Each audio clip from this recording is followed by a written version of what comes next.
Hello दोस्तों, नमस्कार।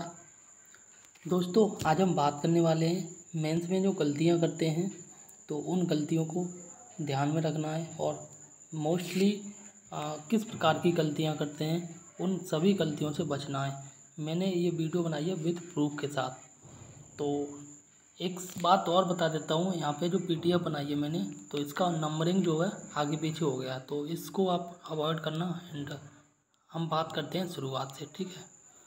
तो सबसे पहले तो नंबर में तो 8 नंबर है ये, लेकिन वैसे हम यहीं से शुरुआत करते हैं, ठीक है।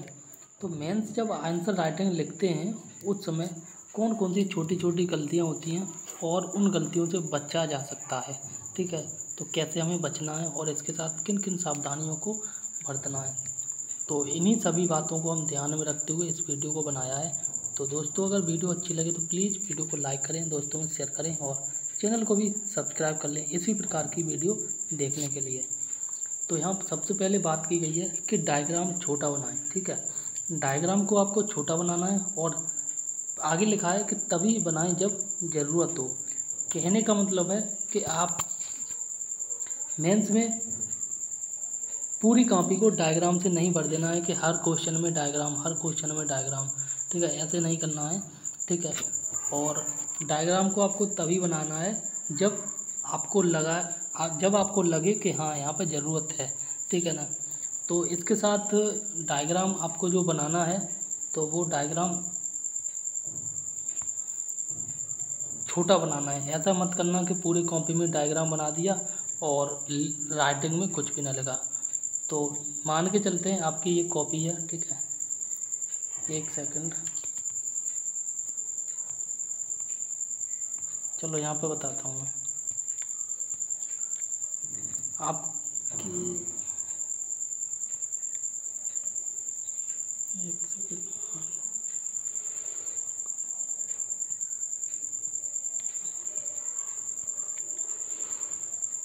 मान के चलते हैं ये आपकी कॉपी है, ठीक है। ये आपकी कॉपी है। तो इस कॉपी में आपने यहाँ पे आंसर लिखा, ठीक। इसके साथ साइड में आप डायग्राम बना सकते हैं या फिर इस डायग्राम को आप सबसे नीचे भी बना सकते हैं, लेकिन आप ऐसा मत करना कि पूरी कॉपी में आपने डायग्राम बना दिया, ठीक है, और छोटा सा साइड में लिख दिया या फिर सेकंड पेज पे लिख दिया। तो ऐसा करने से आपको बचना है, ठीक है। तो यहाँ पे देखो प्रूफ जो है इसको भी हम देखते हैं कि एक सेकंड, ये क्वेश्चन है, ठीक है। ये क्वेश्चन है, आपको शायद दिख रहा होगा कि राजभाषा हिंदी की वर्तमान स्थिति में सुधार हेतु सुझाव दीजिए, ठीक है। ये है क्वेश्चन को यहाँ शुरुआत किया है, इसके बाद एक छोटा सा डायग्राम बनाया है, ठीक है। तो ये बहुत ही सुंदर एक डायग्राम बनाया है, ठीक है। देखो एक छोटे से लिखा है प्रमुख कारण एवं स्थिति, ठीक है। और फिर ये दिया है, एक ये पॉइंट दिया, एक ये पॉइंट दिया, एक ये पॉइंट दिया और एक ये पॉइंट दिया। इसके साथ आपको बहुत ज़्यादा सुंदर डायग्राम नहीं बनाना, एक रफली डायग्राम बनाना है जिससे कि जो एग्जामिनर है कॉपी चेक कर रहा है उसे आइडिया हो जाए कि हाँ डायग्राम छोटा है और क्वेश्चन के अकॉर्डिंग सटीक है। बस इतना काफ़ी है, ठीक है। तो अगले पॉइंट के बारे में बात करते हैं कि अगले पॉइंट में किस गलती को आपने ध्यान रखना है, ठीक है। तो ये वाला पॉइंट है दोस्तों कि उत्तर को लिखते समय उत्तर न लिखें। देखो जनरली क्या होता है, जब हम हाई स्कूल, इंटर या ग्रेजुएट में होते हैं ना, तो उत्तर जब लिखते हैं तो उत्तर इस प्रकार से लिख देते हैं, ठीक है। तो इस प्रकार की गलतियों को यहाँ पे आपको अवॉइड करना है और ये सब नहीं लिखना है। जब भी आपको उत्तर लिखना है तो डायरेक्ट उत्तर लिख सकते हैं जिस प्रकार से यहाँ लिखा गया है, आप देख सकते हैं, ठीक है ना। तो एक तरह से मैं यहाँ पे जूम कर देता हूँ। देखो यहाँ पे जिस प्रकार से लिखा गया है, यहाँ किसी भी प्रकार का कोई उत्तर नहीं लिखा है। तो इसी प्रकार से आपको भी यहाँ पे डायरेक्ट उत्तर लिखना है, ठीक। तो अगले पॉइंट पे चलते हैं दोस्तों। अगला पॉइंट है यहाँ पे, और ये पॉइंट है कि प्रश्न को हमेशा करंट अफेयर्स से या फिर किसी के जो व्यक्ति है, कोई महान व्यक्ति है जैसे महात्मा गांधी हैं, बाबा साहब है, जवाहरलाल नेहरू है, उनके कोट से क्वेश्चन को शुरुआत करें, ठीक है। और आगे लिखा है अगर हिंदी साहित्य का पेपर है तो उस पेपर को दोहे आदि से शुरू कर सकते हैं।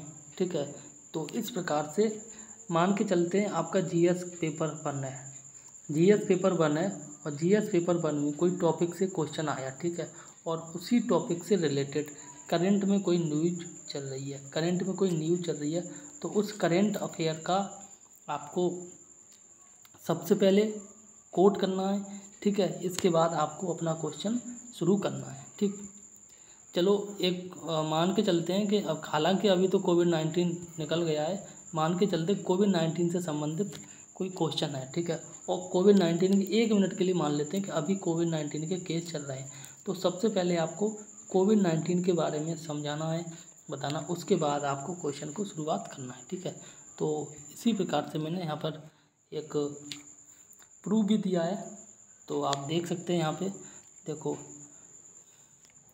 ये क्वेश्चन है, यहाँ पर बात की गई है राजभाषा हिंदी और देवनागरी अंक के बारे में। ठीक है, तो यहाँ पर जो क्वेश्चन की शुरुआत की गई है संविधान के अनुच्छेद जो राजभाषा से संबंधित है उस अनुच्छेद से शुरुआत की गई है। ठीक है, और इसके साथ अगर संविधान से आप शुरुआत कर रहे हैं तो संविधान का जो अनुच्छेद है वह सटीक होना चाहिए। ठीक है, और इस प्रकार से यहाँ बहुत ही अच्छा आंसर लिखा है। तो अब चलते हैं अगले पॉइंट की तरफ, और अगला पॉइंट है यहाँ पे दोस्तों, और वो है कि आप उद्धरण चिन्ह, इसे उद्धरण चिन्ह बोलते हैं और इंग्लिश में बोलते हैं, क्या बोलते हैं, इन्वर्टेड कॉमा। ठीक है, तो चिन्ह के अंदर ब्लैक पेन का प्रयोग करें। कहने का मतलब है देखो ऑप्शनल होता है, जैसा मैंने कई एक कॉपी देखी है उसमें कुछ टॉपर ने तो पूरा केवल कोट ब्लैक पेन में लिखा है। ठीक है, और कुछ टॉपर ने कोट भी ब्लैक पेन में लिखा है, ये उद्धरण चिन्ह, इसके साथ अंदर जो पंक्तियां हैं इनको भी ब्लैक पेन में लिखा है। तो मैं यहाँ पे कहूँगा कि ये ऑप्शनल होता है, मतलब डिपेंड करता है, आप जैसे चाहें वैसे लिख सकते हैं। ठीक है, तो लेकिन इतना ध्यान रखना अगर आप ब्लू पेन से लिख रहे हैं और कोट आपको लिखना पड़ रहा है, ठीक है, तो इस कोट के ये वाले जो 2 चिन्ह हैं उद्धरण चिन्ह, इनको तो आपको ब्लैक पेन से लिखना ही लिखना है। इसके साथ अगर आप चाहें अंदर के जो शब्द हैं, वाक्य हैं, उनको भी आप ब्लैक पेन से लिख सकते हैं, और अगर न चाहें तो आप ब्लू पेन से भी लिख सकते हैं। ठीक है, तो यहाँ पे एक कोट है जिसको मैंने प्रूफ के रूप में ऐड किया है, तो आप इसे देख सकते हैं। एक सेकंड, ये रहा। ठीक है, तो जैसा कि आप यहाँ पे देख रहे हैं, देखो यहाँ पे कोट दिया है। ठीक है, और इसके साथ ब्लैक पेन से लिखा गया है। ठीक, और आगे हम बात करें तो यहाँ पे भी ब्लैक पेन से पूरा कोट है और यहाँ पे बंद कर दिया है। यहाँ पे एक और चीज़ याद रखना कि अगर आपकी कॉपी नीचे जगह बची है तो आप वहीं से शुरुआत कर देना, ऐसा मत करना कि नए पेज से शुरुआत करना। ठीक है, वहीं से शुरुआत कर दो और इसके साथ नए पेज से स्टार्ट करके आप लिख सकते हैं। ठीक, तो अब बात करते हैं अगले पॉइंट के बारे में, और अगला पॉइंट है यहाँ पे दोस्तों, और ये है आपका, और यहाँ पे लिखा गया है दोस्तों कि कम से कम गलतियाँ करें। ठीक है, इसका मतलब है कि अगर आपसे क्वेश्चन का आंसर लिखते समय कोई गलती हो गई है, ठीक है, जैसे मान के चलते निश्चित लिखा है आपने, आप निश्चित लिख रहे हैं और आपने निश्चित इस प्रकार से लिख दिया है। ठीक है, ठीक है, अब ये इसमें गलत है तो आप जस्ट एक लाइन चला दो, एक पेन की एक सिंगल पेन चला दो, बस दैट इज़ इनफ। ठीक है, एक्स्ट्रा नहीं लिखना है कुछ भी। आप ऐसे मत करना कि पूरा ही आपने ऐसे ब्लैक कर दिया, ऐसे नहीं करना, जस्ट ऐसे कर देना। ठीक है ना, और बस काफ़ी है, और इसके साथ गलतियाँ कोशिश करें कम से कम करें। ठीक है, तो बस इतना ही समझाना था। इसके साथ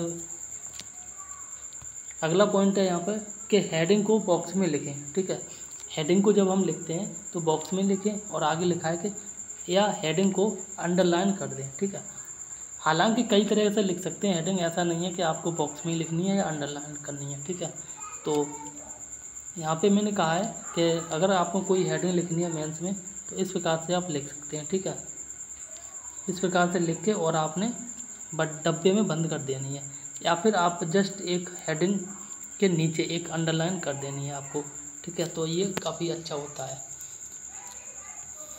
इसके साथ अब बात करते हैं अगले पॉइंट के बारे में, और अगला पॉइंट है यहाँ पे इम्पोर्टेंट पॉइंट को अंडरलाइन ज़रूर कर दें।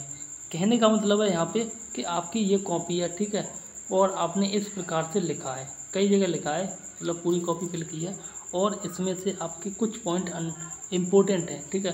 तो उन इम्पोर्टेंट पॉइंट को इस प्रकार से अंडरलाइन कर दें।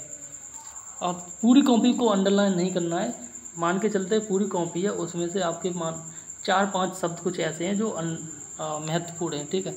तो उन शब्दों को आपको हल्के से अंडरलाइन कर देना। इस प्रकार से लिखा है, इस प्रकार से लाइन है आपकी, ठीक है, एंड इस प्रकार से आपको अंडरलाइन कर देना। लेकिन वही करना है जब आपको लग रहा है कि ये इंपॉर्टेंट है, ऐसा मत करना कि पूरी कॉपी को आपको अंडरलाइन कर देना। इसके साथ जब भी आप अंडरलाइन करें तो आप ब्लैक पेन का यूज करें, कोशिश करें कि ब्लैक पेन का यूज करें। हालांकि यहाँ पे ब्लैक की जगह पे ब्लू पेन अगर आप यूज करते हैं तो भी चलेगा, लेकिन अगर ब्लैक पेन यूज करते हैं तो ज़्यादा इम्पैक्टफुल होगा। रीज़न क्या है कि ब्लू पेन से अगर आपने लिखा है, ठीक है, ब्लू पेन से लिखा है और आप अंडरलाइन कर रहे हैं नीचे ब्लैक पेन से, तो वो दूर से दिखेगा, एक पहली नज़र में दिख जाएगा कि हाँ ये अंडरलाइन किया हुआ शब्द है, ठीक है।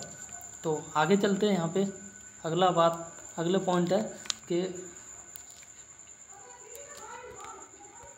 अगला पॉइंट के बारे में यहाँ पर कहा गया है कि गलती होने पर, ठीक है, शब्द को काटने के लिए केवल एक ही बार पेन चलाएं। जैसा कि मैंने ऊपर बता दिया है कि अगर गलती हो जाए तो वहाँ पे आपको कई बार इस प्रकार से नहीं करना है, बल्कि जस्ट आपको एक बार, जैसे लिखा मान के चलो कार्य, ठीक है, और कार्य लिखना है आपको, ठीक है ना। कार्य की जगह आपने लिख दिया जल्दबाजी में जैसे भी कार्य, ठीक है।